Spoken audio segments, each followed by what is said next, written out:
দর্শক, এই যে দেখতে পাচ্ছেন আমি এই মুহূর্তে রয়েছি কিন্তু দাগনভূঞা থেকে শুরু করে যাচ্ছি ফেনীর উদ্দেশ্যে, এবং সেই জায়গা থেকে দেখেন এই যে মেইন সড়কে হচ্ছে এরকম পানি, তো ভিতরে কি অবস্থা সেটি আসলে কল্পনার বাহিরে। আপনারা এই যে দেখেন, এই যে মহিলারা যারা রয়েছে তারা এই মেইন রাস্তার উপরে কিন্তু রয়েছে হাঁটুর উপরে পানি, এবং এই ভিতরে কিন্তু আরও খুব বাজে অবস্থা এই সাইডগুলোতে। তো আপনারা যারা ফেনী নিয়ে সকলে উদ্বিগ্ন আছেন, আপনাদের উচিত এই মুহূর্তে ফেনীর বাহিরে যে জায়গাগুলো রয়েছে জেলা, যেমন নোয়াখালী, বেগমগঞ্জ থেকে শুরু করে আশেপাশে যে জায়গাগুলো রয়েছে, এখানে এখন পর্যন্ত কিন্তু ওভাবে উদ্ধারকারীকে কোনো ট্রলার বা এইগুলো আসেনি।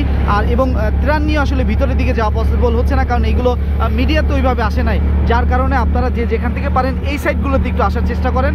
কারণ আমরা এই মুহূর্তে ফেনী দিকে যাচ্ছি ওখানকার খবরাখবর নেওয়ার জন্য, এবং এই সাইডগুলোতে এসে যে অবস্থা দেখছি এদিকে কিন্তু আরও দুর্বিষহ অবস্থা কিন্তু জীবনযাপন করছে মানুষ। আমরা মেইন রোড থেকে এই চিত্র কিন্তু দেখাচ্ছি।